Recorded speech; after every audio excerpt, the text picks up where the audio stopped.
먼저 세순자부터 성장반까지 양육 과정을 함께하며 참여하면서 제자반은 필수가 아닌 선택이라고 하셨기에 제 계획 안에는 분명히 없었는데 제자반을 끝내고 이 자리에 서 있다니 이게 무슨 일인가 싶습니다. 하지만 부족한 저를 이 자리에 세워주신 하나님께 감사와 영광을 드립니다. 전 코로나 상황으로 제자반 훈련까지는 오랜 쉼이 있을 거라고 예상했습니다. 하지만 생각보다 너무 이른 타이밍에 주일 4시 대면으로 제자반 진행이라는 소식에 굉장히 당황스러우며 못 들은 척하고 싶었습니다. 그렇지만 누구보다 제 자신이 훈련을 시작할 때임을 잘 알고 있었습니다. 성장반 모임도 끝이 나고 코로나로 인해 온라인으로 전환이 되면서 예배가 무너졌습니다.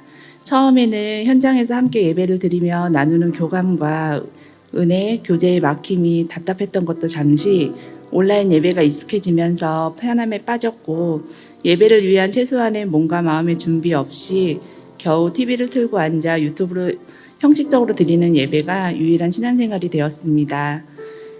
주일 대부분 교회에 있었던 시간은 이제 세상 즐거움을 탐닉하는 시간으로 바뀌었고 주일 예배보다 우선순위가 되는 것들이 생겨났습니다.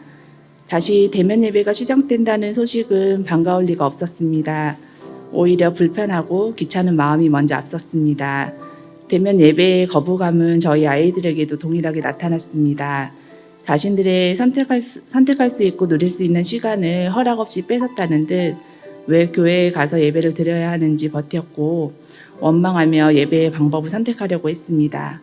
아이들의 모습은 사실 하나님께 투정을 부리는 저의 모습과 똑같았습니다. 아이들을 통해 현재 나의 모습을 돌아보게 하셨고 지난 시간 성실하지 못했던 순간들이 떠올랐습니다. 더는 교회로 나가는 발걸음을 주체할 수 없었습니다. 다른 핑계가 되지 못하게 제가 제시한 조건에 맞는 그 제자반 개강은 하나님께서 나를 회복시키기 위한 계획이란 믿음으로 훈련에 참여하게 되었습니다.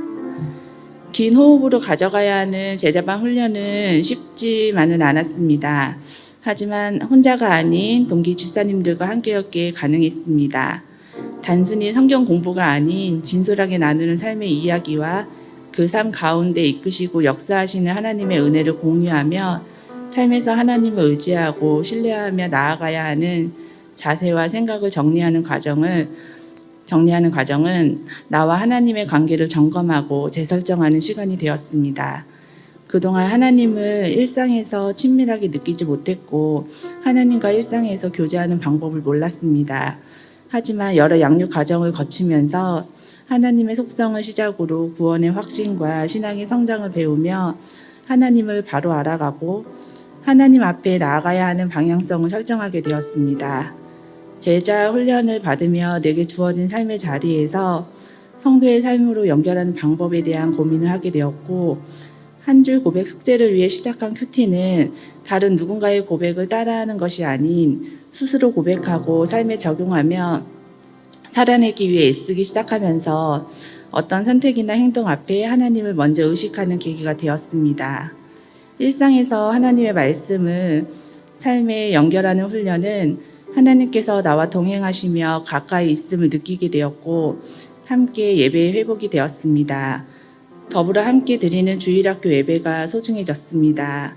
아이들의 순수한 믿음을 보며 제가 한없이 부끄럽기도 하고 부럽게도 만들면서 믿음의 도전이 됩니다. 아이들과 함께 배우고 나누며 계속 성장하여 하나님이 찾으시는 예배자가 되길 소망해 봅니다. 감사합니다.